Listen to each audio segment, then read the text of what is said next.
Esto que veis aquí es la película The Flow, y esta producción ha llevado a Blender a los Oscars, y no con una sola nominación, sino con 2 nominaciones. Una a Mejor Película Extranjera y la otra a Mejor Película de Animación. Y en este vídeo te voy a contar lo que es Flow, qué es lo que ha pasado, qué supone también la nominación de esta producción en los Oscars respecto a Blender. Y sobre todo cuando hablamos de Blender en términos de producción, de animación, de VFX o de CGI. Y hay un punto que he dejado para el final del vídeo con el que vas a flipar, porque es que literalmente lo que han hecho con esta película no tiene ningún tipo de sentido. Primero de todo, ¿qué es Flow? Esta es una película de animación de muy poco presupuesto que se ha hecho en Letonia. El director se llama Jean Steel Balodis y esta película presenta muchas peculiaridades. Una de ellas es que ha sido realizada íntegramente en Blender y es una película sin diálogos, donde los personajes no hablan. Son puros personajes animados, con todo lo que esto significa. Y dentro de sus peculiaridades nos encontramos con que Flow es una película donde, por ejemplo, no se han hecho storyboards, algo que es completamente normal en cualquier producción en la actualidad. Cualquier producción en la actualidad va a llevar un storyboard, que es como esta especie de cómic que se hace antes de hacer incluso la animación. Viene muy bien para ver la estructura, cómo se van a orientar ciertos planos. Bueno, pues en Flow esto no se ha hecho. En Flow no hay storyboard. Directamente han hecho una animática dentro de Blender. Y esto es un flujo de trabajo muy diferente y que es algo de lo que llevo hablando mucho tiempo en el canal. Y es que Blender, por su propia naturaleza, ofrece formas de trabajo que son completamente diferentes a lo que hacemos de forma tradicional en la industria y que puede apoyar este tipo de producciones. Y este es uno de esos casos, donde por ejemplo se hace la animática, que la animática, para los que no sepáis qué es una animática, es como antes de hacer la película, digamos que se hace toda la película entera con, y pongo entre comillas, poderes gráficos. Y esto no solamente es común en cine de animación, sino que también es común en series de televisión, en películas de superhéroes, en cine tradicional. Es muy útil porque es una herramienta que pueden utilizar los directores para entender cuál es el timing, cuánto va a durar un plano, dónde van a estar colocados los actores, cuál va a ser el ángulo de cámara. Lo que pasa es que normalmente la animática se utiliza como referencia y luego se trabaja desde cero. Pues en Flow no. En Flow directamente se ha hecho la animática y luego sobre esa animática se ha hecho todo el plano final. Y esto es algo que solo puedes hacer dentro de Blender. No hay ningún otro programa de 3D que te ofrezca esta libertad. Y estoy convencido de que a partir de ahora vamos a ver más películas de este estilo, ya que Flow ha sido todo un éxito y ya sabéis que aquí cuando hay una fórmula que funciona, y esto no solamente ocurre en el cine, sino que ocurre en todo en la vida, van a ver ahora más películas que van a seguir también esta forma de trabajar. Y sinceramente yo me alegro por ello. Al final son más proyectos que se van a hacer con Blender y se van a investigar también otras formas diferentes de trabajar para no seguir siempre ese ABC que tenemos tan establecido en esta industria. Y de hecho, aunque esta película está nominada a los Oscars, a fecha que estoy grabando este vídeo, ya ha ganado un Globo de Oro y lo ha ganado frente a un monstruo de la animación como es Inside Out 2, una película de Pixar. Contra este tipo de producciones es contra lo que está compitiendo Flow. Esto para que os hagáis una idea de la magnitud de lo que estamos hablando. Y este Globo de Oro ya lo están exhibiendo en su Museo Nacional del Arte y de hecho podemos ver que hay hasta cola para ir a ver este trofeo. Y algo que nos queda claro con esto y la primera lección que podemos aprender es que Blender es el programa perfecto para contar historias, o por lo menos es el programa que más herramientas tiene para que desarrolles lo que tienes aquí y lo transmitas en una imagen. Ningún otro programa puede hacer esto. Y sí, estamos de acuerdo, hay otros programas donde la animación se hace mejor, donde el rigging se hace mejor, donde las simulaciones de física se hacen mejor, donde la iluminación se hace mejor.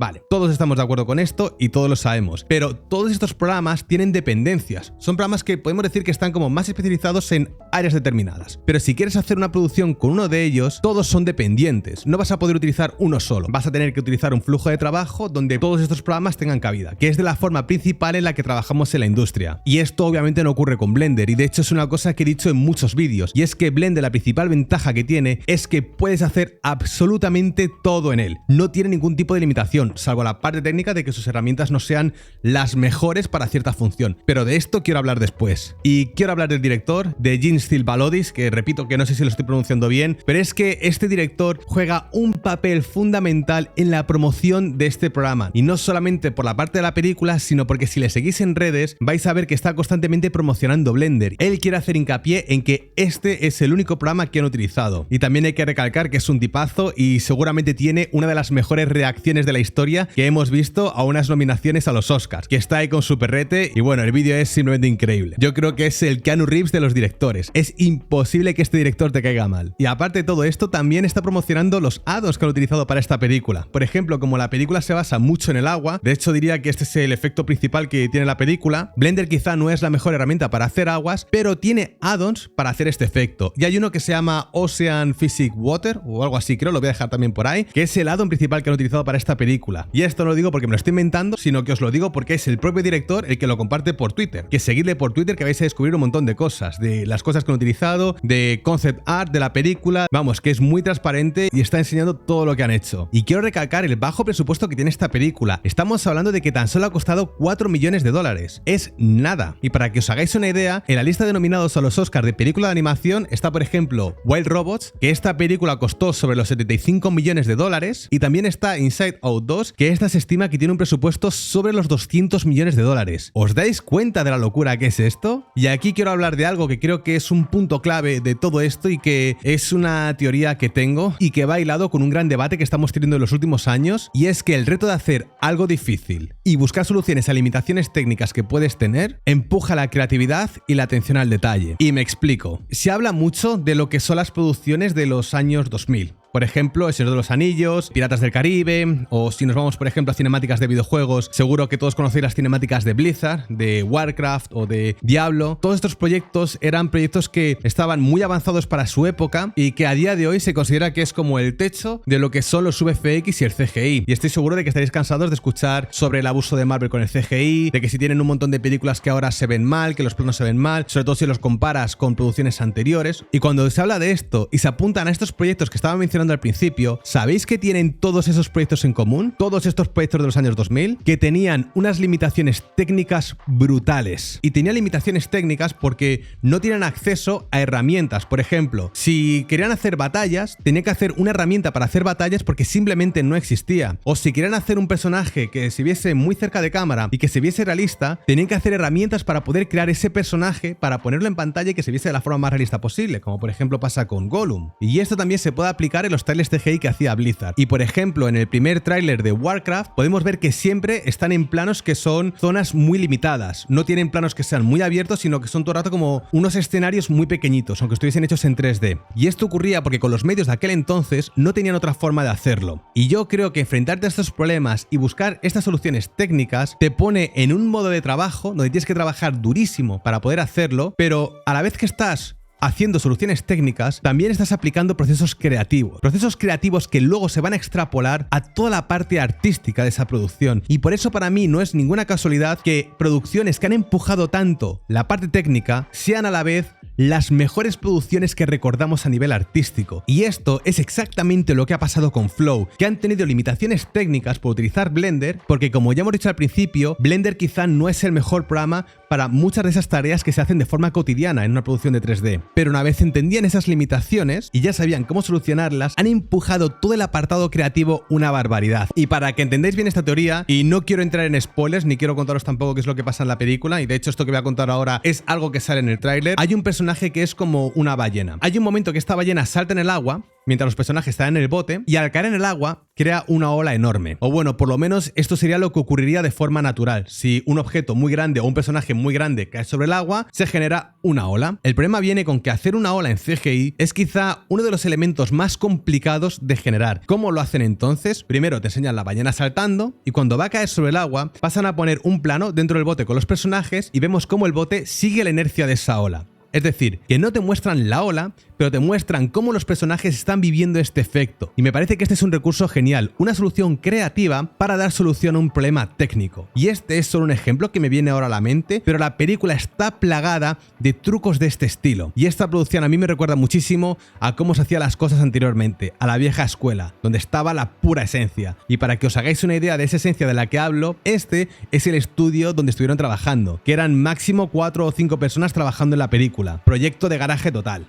Vamos, o sea, esto es vieja escuela 100%. Y la consecuencia de esto es que da igual que los planos no sean perfectos si la historia es buena. Y todo esto va hilado con todo lo que os acabo de comentar de lo que estamos viviendo estos últimos años, sobre si hay mal CGI o sobre si se abusa de CGI o sobre si las películas anteriores sean mejores que las actuales. Y al final hay muchas producciones donde se ha enfocado el estilo sobre la sustancia. Y con esto me refiero a que hemos tenido muchas producciones donde lo importante era el apartado visual más que su guión, más que su historia, más que sus interpretaciones. Que estos puntos que acabo de decir ahora son esenciales, son absolutamente el principal punto a tener en cuenta. El CGI o las técnicas de animación son solamente herramientas para contar una historia. Repito, contar una historia. este siempre es el punto principal. Y si tú haces que una película donde el estilo es más importante que la sustancia, el problema al que te vas a enfrentar es que la audiencia a lo único que va a prestar atención es a cómo se ven los planos, a cómo se ven los personajes, a cómo se ven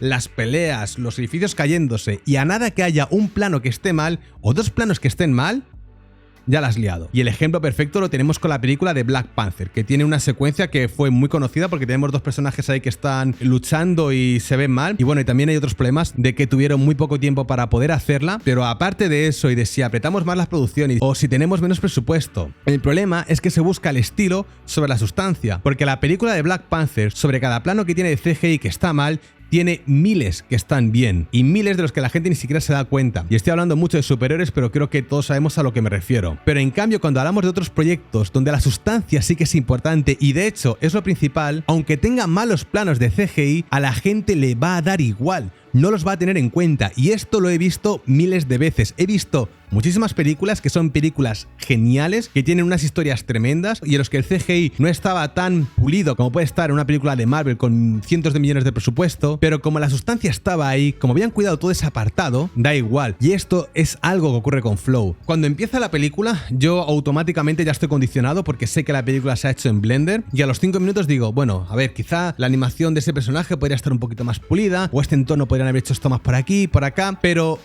como la historia te atrapa tanto, como todo ese universo te atrapa tanto, yo a los 5 minutos ya me había olvidado de si a lo mejor ahí en el fondo había un árbol que tenía menos hojas, o de si un personaje, el peso de su pata derecha podría estar un poquito mejor. No lo estaba teniendo en cuenta ya, estaba centrado completamente en la historia y estaba ya envuelto en todo ese universo, porque todo es consistente, todo trabaja como un engranaje bien construido, y aquí es donde se nota lo artesanal, y es que es tan demoledor que no me extraña para nada que esta película se haya llevado 2 nominaciones a los Oscars, pero para nada. Y me recuerda mucho a lo que pasó el año pasado con la película de Godzilla Minus One, que de hecho esta película se llevó el Oscar a mejores efectos visuales, y seguramente aquí alguno dirá, oye Héctor, pero es que esta película no es la primera película donde se usa Blender que está nominada a los VFX, porque ya pasó con la de Godzilla Minus One. Pero es diferente, porque en Godzilla Minus One Blender se usó para unas cosas. Pero aquí estamos hablando de que esta producción se hizo íntegramente en Blender. No se usó ningún otro programa. Y ahora sí, para acabar el vídeo y ya contaros la cosa más surrealista de toda esta producción, esta película ha sido íntegramente renderizada utilizando Eevee. Cuando hacemos una película de animación, los programas de 3D que utilizamos tienen un apartado que es el render. Es como capturar el vídeo de esa escena 3D que tienes. Hay 2 tipos de motores de render. Uno es el motor de render tradicional, que se llaman Ray Tracing, y son motores de render que tardan mucho de computación, y es la razón principal por la que en CGI tenemos lo que se llaman granjas de render. Una granja de render no deja de ser, imaginaros, un almacén donde no solamente hay un ordenador, sino que hay miles de ordenadores. Entonces, cuando tú vas a mandar una secuencia o una escena, en vez de mandar, por ejemplo, 200 fotogramas a un solo ordenador, divides esos 200 fotogramas en 200 ordenadores, y esto se usa para la parte tradicional. Pero Blender tiene otro motor de render que se llama Eevee, y Eevee es un motor de render en tiempo real, y para que lo entendáis es como si fuese un videojuego donde no tienes que esperar al cálculo de ese trazo de rayos que te generan motores más tradicionales, sino que directamente ¡pum!, tienes tu imagen en tiempo real